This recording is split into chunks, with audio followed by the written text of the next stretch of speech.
Thanks for tuning in today. I'm Dr. Nick, the Incrementalist. Join me as I seek out the small incremental changes being applied in other industries that we can learn from and that can be applied in healthcare.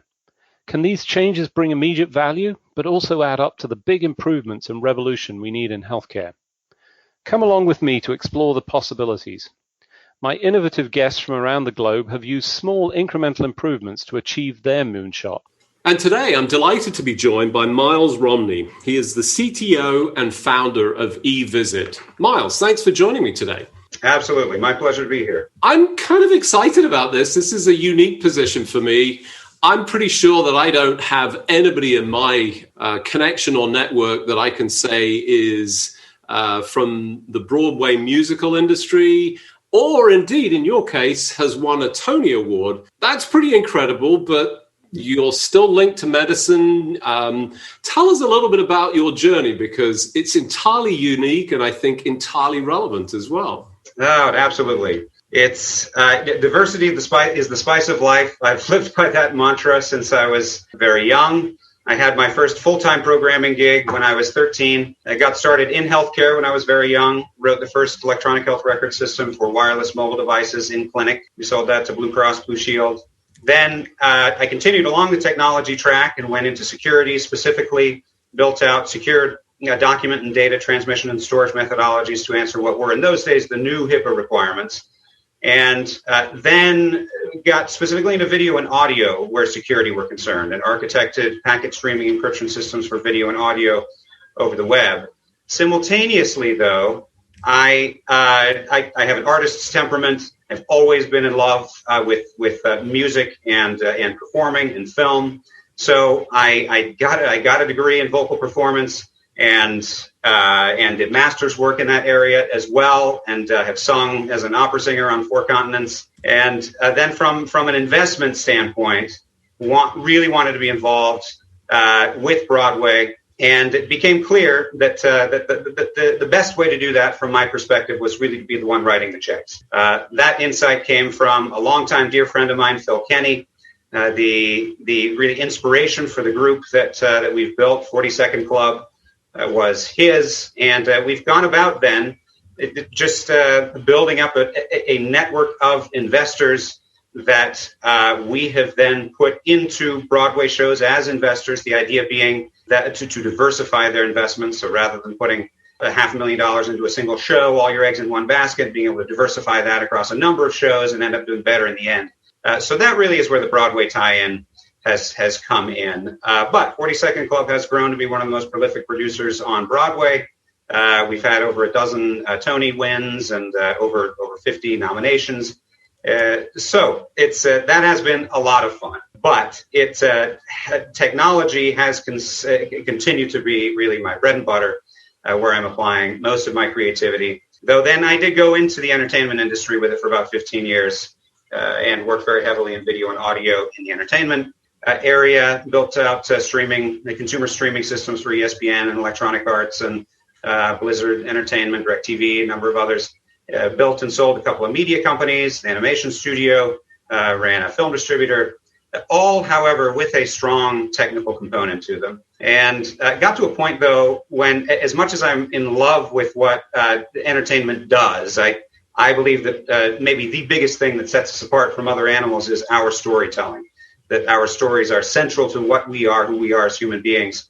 So entertainment to me is really more than entertainment. It's kind of the oral tradition almost. It's how we build a continuity generation to generation and turn ourselves into, as humanity, a multi-generational organism. But I got to a point where I really wanted to get back into healthcare to solve what I see as the second biggest problem in the world, which is the high cost and spotty availability of healthcare. And that's when I connected with Brett Larson, who had a similar vision, was just coming out of a company that sold to Teladoc about 7-8 years ago. Stat Doctors was the name of that group. He came out with a very strong thesis. He was heading marketing over there. He talked to about 5,000 people who fell out of the funnel, who came in to get a telehealth visit and then decided not to. and discovered that what they were most concerned about was that they were going to be seeing providers that they had no connection to, didn't know them, didn't know anything about their histories, didn't know anything about their futures, had no ability really to contribute to their holistic care and wellness. So we got into telehealth, and not only that, but the major players at that point, and they're big gorillas today too, the Amwells and the Teledocs, who we have great respect for. They've primed the market. They have acclimated people to the idea of telehealth. They're doing some great things, but they are disrupting it in one very significant unhealthy way, and that is that they are really divorcing patients from their local existing care teams. And rather than promoting the industry to go towards long-term holistic care and wellness, they're breaking things up into discrete episodes. That, we think, it really stands to break the system moving forward. So we built our solution out to put into the hands of existing hospital systems and clinics so that they can continue caring for patients. They've proven to the world that they're the ones who are best suited to do it. They've also proven to the world that they need more efficient ways to deliver it. Costs are skyrocketing. Availability is not as wide as any of us would like. So our vision has been to simplify healthcare delivery to everyone everywhere by building out technology that we can then put into the hands of networks, payers, doctors who are already doing great work caring for their patients. And that really brings us to today. Telehealth, telehealth being another reason why we chose telehealth is it is something that people are very open-minded to adopting, which changes their existing healthcare workflows, which then introduces a lot of opportunities to build efficiencies into other areas. So where a lot of companies might call themselves telehealth companies and leave it at that, we don't. In fact, we were recently named by Forrester as the leader in the telehealth market, the sole leader in the telehealth market. A lot of companies would see that as an arrival point. It's a starting point for us. Telehealth is really just that's where I see the journey begins, but the journey ends far into the future with a host of other innovations that will come to market. Some of them will be from eVisits, some of them will not.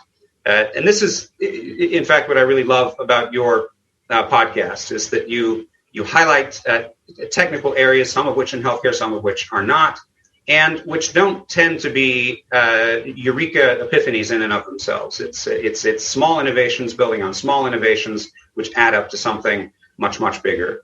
I love that. That's the approach that we take at eVisit, and you're shining a light on it is brilliant. Well, thank you for that. I mean, obviously, I'm passionate around the incremental approach. I get pushed back occasionally. People say, no, we've got to reach for the moon. And, and I don't disagree with that. I think, the space program that I know you share clearly some insights and interest in, was driven by that sort of reach, but they still got there through those small things all the way. They kept blocking and tackling. So always the approach, you just speed up that sort of cycle.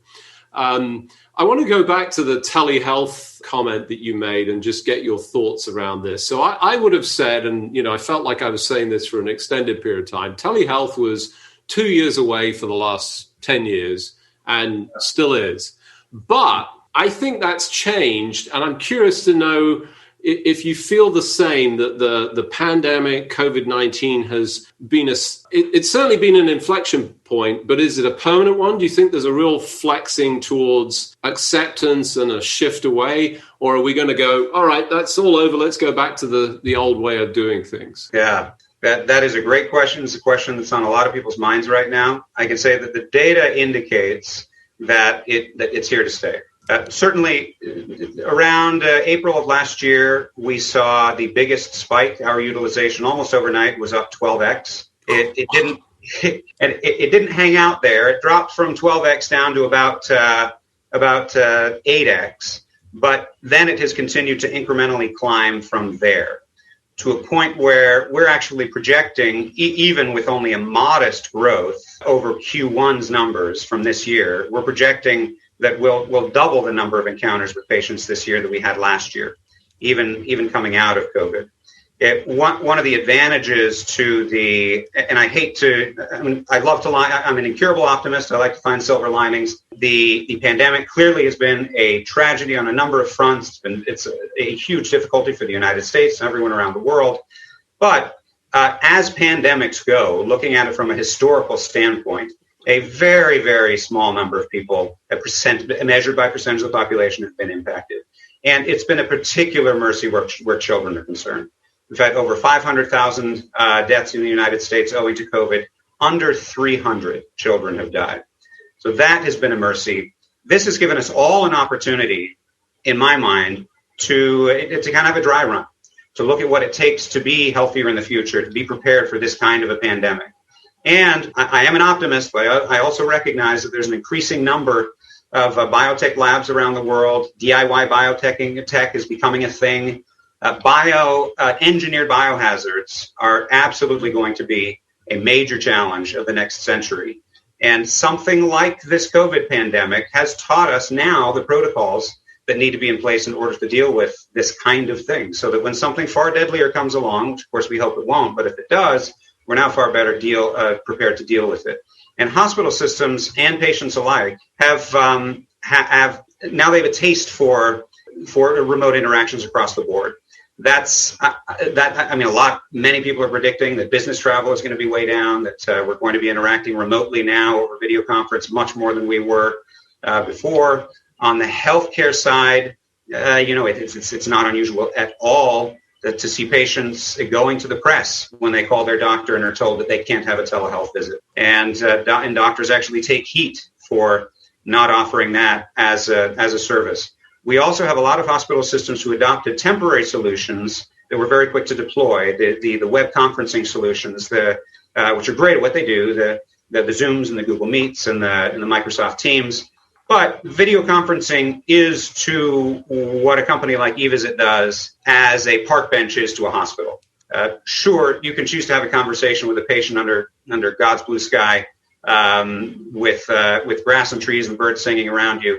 But if you want to make it efficient and provide a high quality of care, then it's going to require not only physical infrastructure, but personnel infrastructure. It all has to be well coordinated. Patients are coming in, they're seeing a patient access representative, sometimes sitting down with someone from billing first, sitting in the waiting room, filling out their registration intake paperwork, then seeing a triage nurse, having their vitals taken, finally seeing the doctor, maybe two, then going back to talk to somebody at checkout.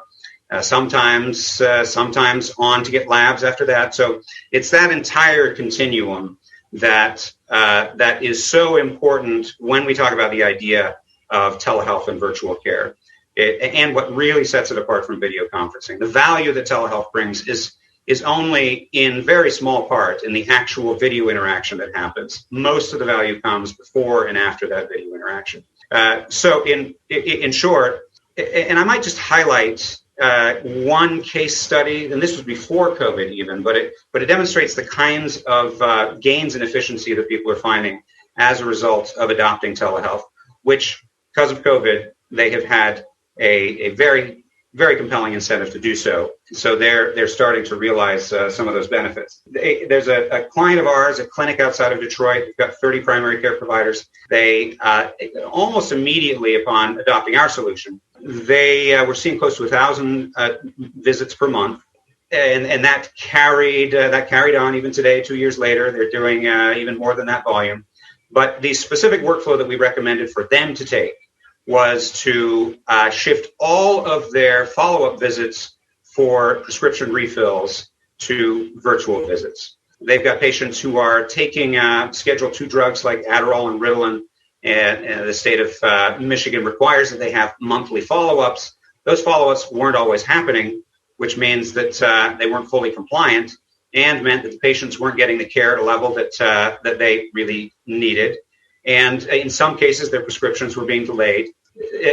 By moving that to a virtual workflow, patients didn't have to try to come into the office. It was easier for providers to make those visits short and sweet and get more of them onto their schedules. Within a year, they had done over 12,000 visits, 75% of which were these return follow-up visits for prescription refills, and had realized $1 million in new incremental revenue they hadn't seen before. because they were booking those appointments and getting reimbursed for them as they weren't before.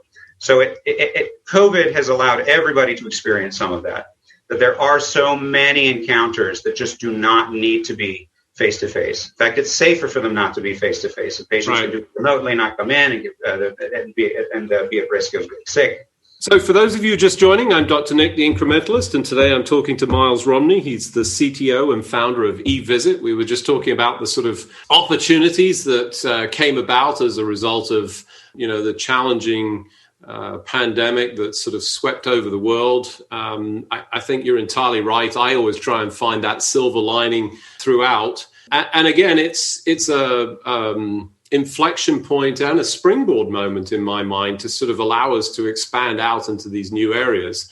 And I wanted to get to some of the thoughts that you had in terms of the future of medicine. You shared your background in terms of some of the experience, the areas of work.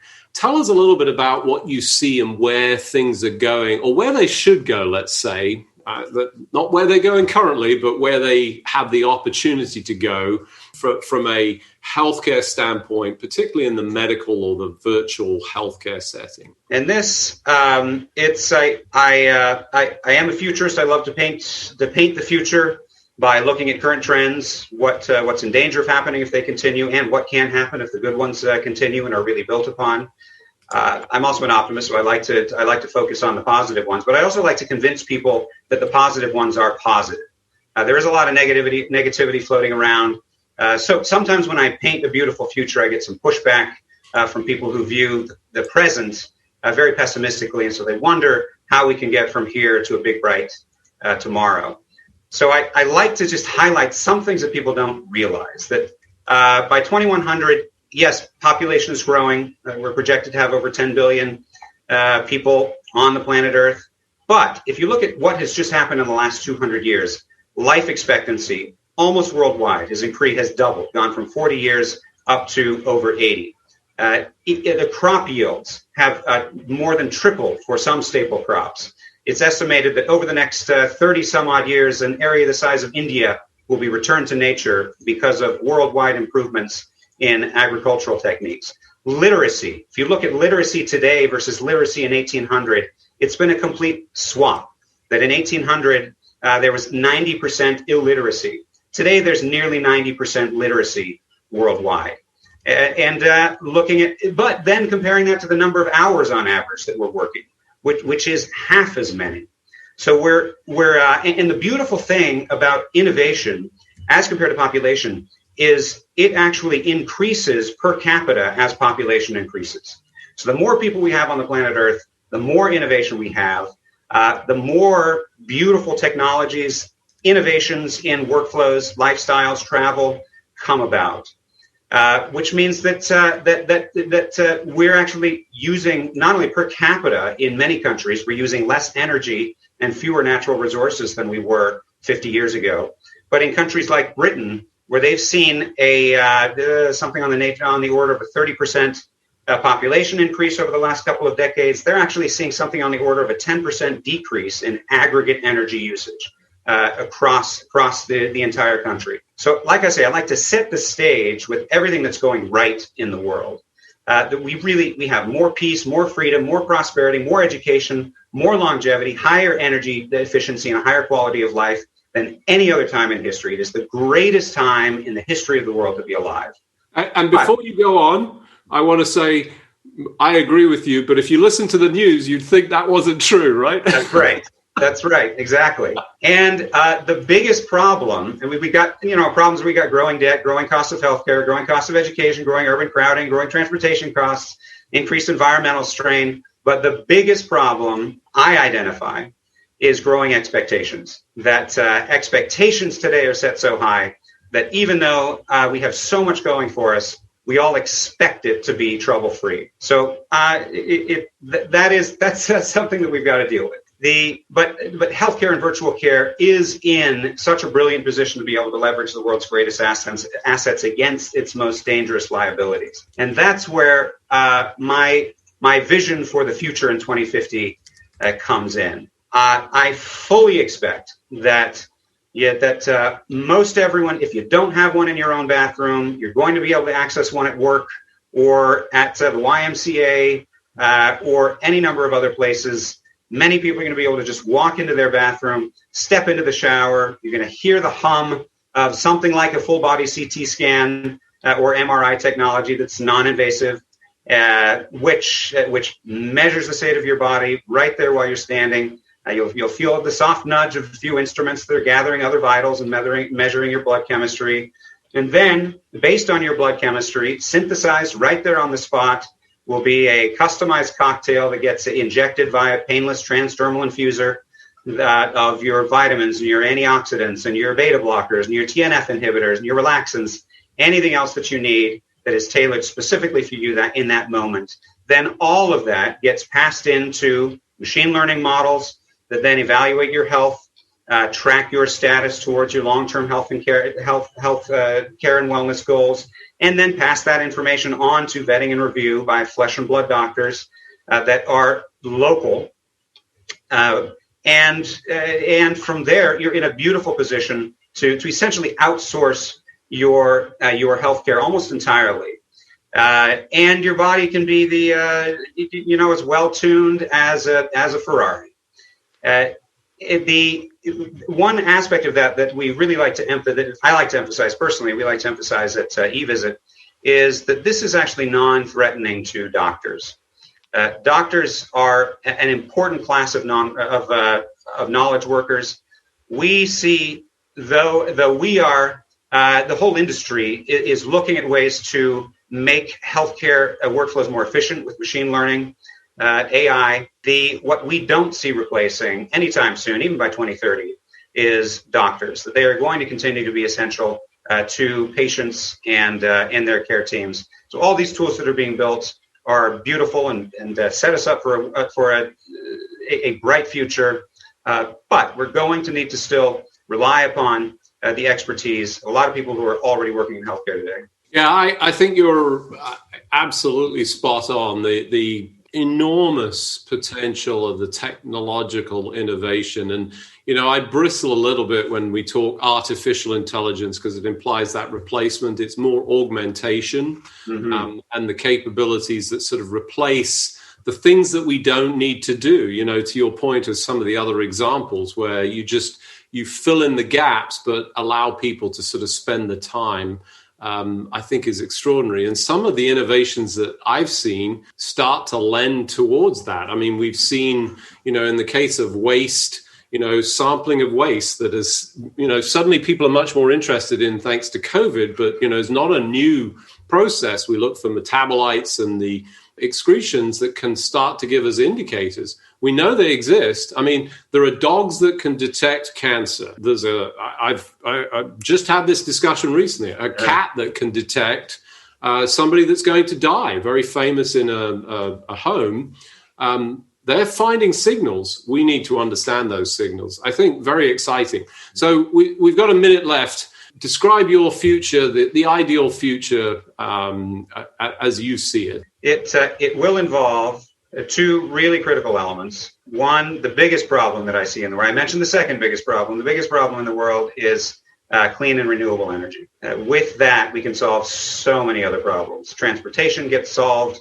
Many aspects of healthcare get solved. Overcrowding gets solved. Waste disposal gets solved. Water purification, desalination gets solved. So that's number one. Number two is healthcare, but for a couple of really interesting reasons. First off, we just want to be healthier and we want to live longer. But also, healthcare is also maybe the hottest of political footballs. And the discussion of whether it should be treated as a right or a privilege in a capitalistic system. I see this, again, as an optimist, I see this as a temporary problem. That technology is bringing, it may get a little worse before it gets better, but technology is ultimately, the curve that it's on, is going to democratize the availability of healthcare to a point where it's not the hugely expensive percentage of GDP that it is today. So it then is accessible to everyone. And it doesn't have to be the central point of every talk of government involvement in our lives. So a future where we have clean renewable energy and where we have ready access to healthcare, and it's managed far more proactively, less reactively than it is today.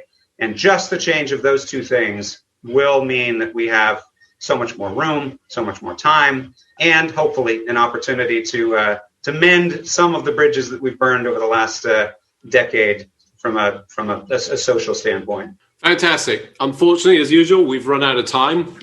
It just remains for me to thank you for joining me. Fantastic conversation. Miles, thanks very much. Thank you so much. Thanks for joining me today. Do you have any better ideas, or have you found a small incremental change that's brought about a big improvement in your world? Let's continue the conversation on our hashtag, The Incrementalist, or share with me at DrNick1 on Twitter. You can find more information about the show on our program page at healthcarenowradio.com. And tune in next time to hear my discussions with leaders and innovators from around the globe who've revolutionized their space by using small incremental improvements to achieve their moonshot. I'm Dr. Nick, the Incrementalist, and I'm starting a revolution through evolution.